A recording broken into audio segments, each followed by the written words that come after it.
راحل والشوق يهمي قوبلا والدجى يرقوب خطوي واجلا فأنا النور الذي يغريقه وأنا الجرح الذي من داملا راحل والشوق يهمي قوبلا والدجى يرقوب خطوي واجلا فأنا النور الذي يغريقه وأنا الجرح الذي من داملا وأنا كل جروح طامح مضرم الخطو على درب العلا لم تزل من الآثم أنشودة صارها الفجر وغناها الأولى وأنا كل جروح طامح مضرم الخطو على درب العلا لم تزل من الآثم أنشودة صارها الفجر وغناها الأولى.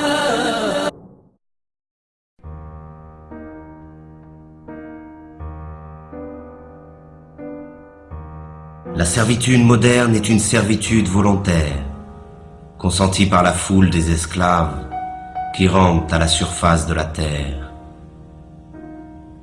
Ils achètent eux-mêmes toutes les marchandises qui les asservissent toujours un peu plus. Ils courent eux-mêmes derrière un travail toujours plus aliénant, que l'on consent généreusement à leur donner s'ils sont suffisamment sages. Ils choisissent eux-mêmes les maîtres qu'ils devront servir. Pour que cette tragédie mêlée d'absurdité ait pu se mettre en place, il a fallu tout d'abord ôter aux membres de cette classe toute conscience de son exploitation et de son aliénation. Voilà bien l'étrange modernité de notre époque. Contrairement aux esclaves de l'Antiquité, aux serfs du Moyen-Âge ou aux ouvriers des premières révolutions industrielles, nous sommes aujourd'hui devant une classe totalement asservie, mais qui ne le sait pas, ou plutôt, qui ne veut pas le savoir. Ils ignorent par conséquent la révolte, qui devrait être la seule réaction légitime des exploités. Ils acceptent sans discuter la vie pitoyable que l'on a construite pour eux. Le renoncement et la résignation sont la source de leur malheur. Voilà le mauvais rêve des esclaves modernes, qui n'aspirent finalement qu'à se laisser aller dans la danse macabre du système de l'aliénation.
À mesure qu'ils construisent leur monde par la force de leur travail aliéné, le décor de ce monde devient la prison dans laquelle il leur faudra vivre. Un monde sordide, sans saveur ni odeur, qui porte en lui la misère du mode de production dominant. Ce décor est en perpétuelle construction. Rien n'y est stable.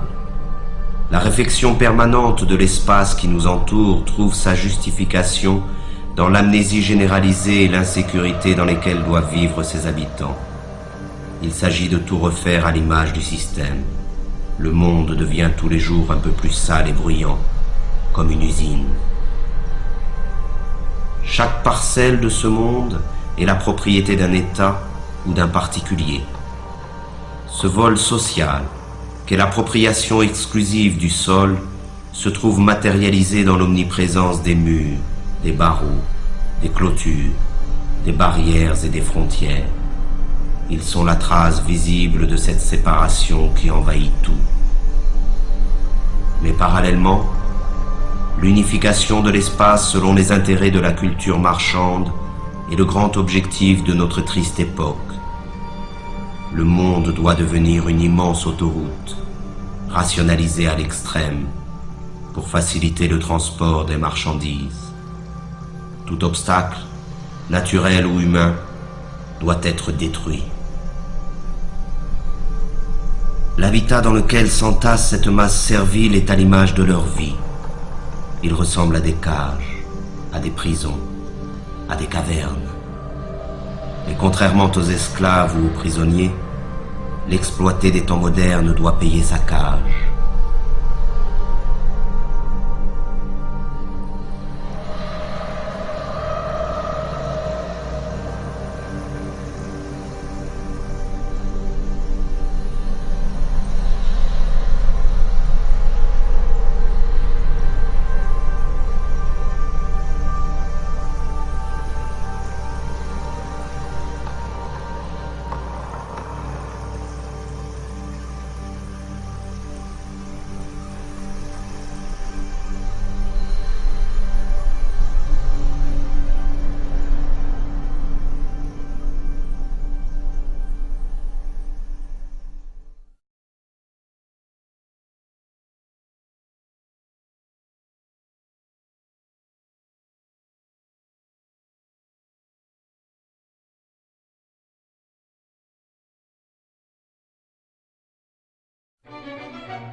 Et c'est dans ce logis étroit et lugubre qu'il entasse les nouvelles marchandises qui devraient, selon les messages publicitaires omniprésents, lui apporter le bonheur et la plénitude. Mais plus il accumule des marchandises, et plus la possibilité d'accéder un jour au bonheur s'éloigne de lui.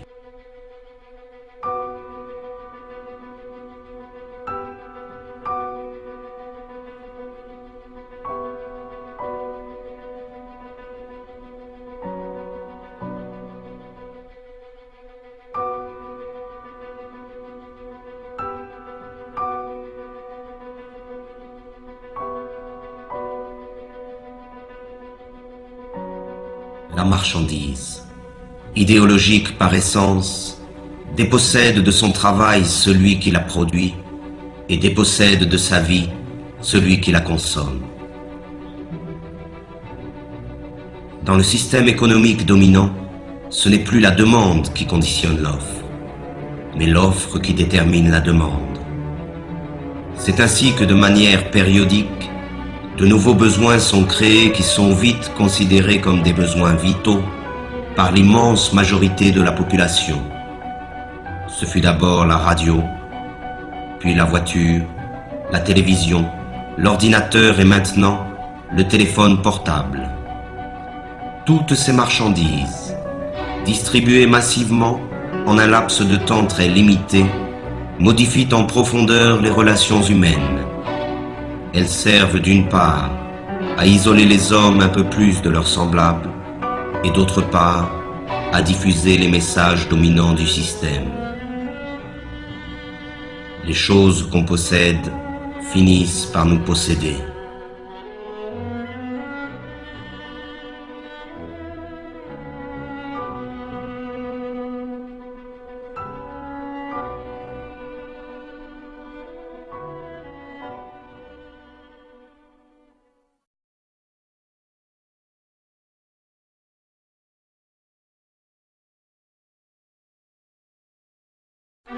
Mais c'est encore lorsqu'il s'alimente que l'esclave moderne illustre le mieux l'état de décrépitude dans lequel il se trouve.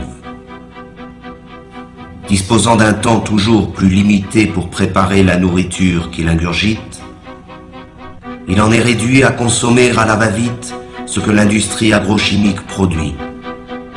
Il erre dans les supermarchés à la recherche des ersatz que la société de la fausse abondance consent à lui donner.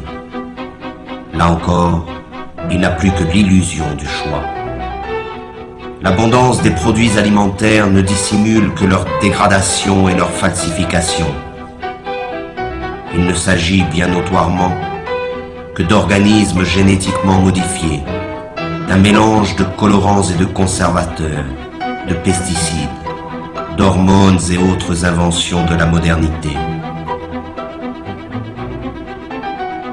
Le plaisir immédiat est la règle du mode d'alimentation dominant, de même qu'il est la règle de toutes les formes de consommation. Et les conséquences sont là, qui illustrent cette manière de s'alimenter. Mais c'est face au dénuement du plus grand nombre que l'homme occidental se réjouit de sa position et de sa consommation frénétique.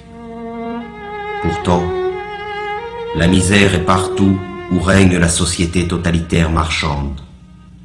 Le manque est le revers de la médaille de la fausse abondance. Et dans un système qui érige l'inégalité comme critère de progrès, même si la production agrochimique est suffisante pour nourrir la totalité de la population mondiale, la faim ne devra jamais disparaître.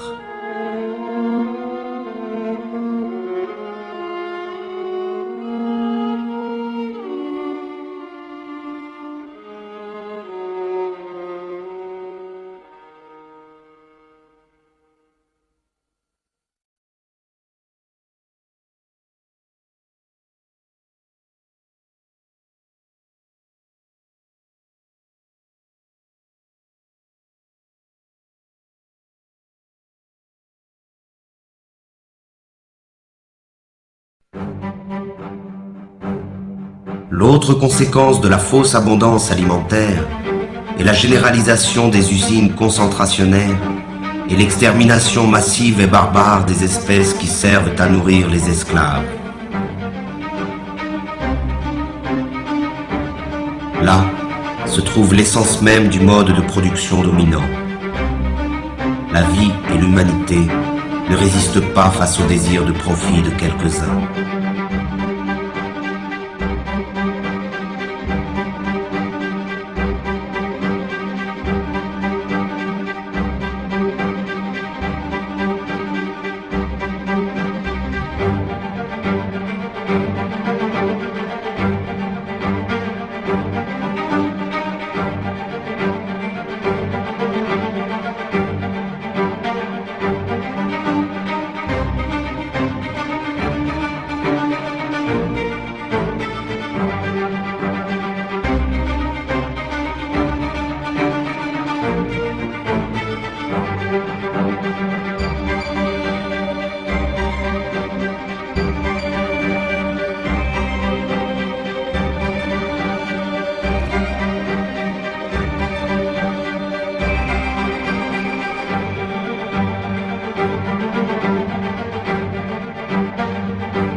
Le pillage des ressources de la planète, l'abondante production d'énergie ou de marchandises, les rejets et autres déchets de la consommation ostentatoire hypothèquent gravement les chances de survie de notre Terre et des espèces qui la peuplent.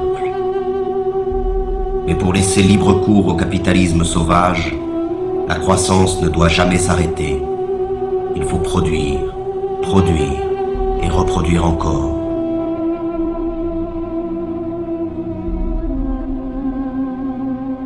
Et ce sont les mêmes pollueurs qui se présentent aujourd'hui comme les sauveurs potentiels de la planète. Ces imbéciles du show business subventionnés par les firmes multinationales essaient de nous convaincre qu'un simple changement de nos habitudes de vie suffirait à sauver la planète du désastre.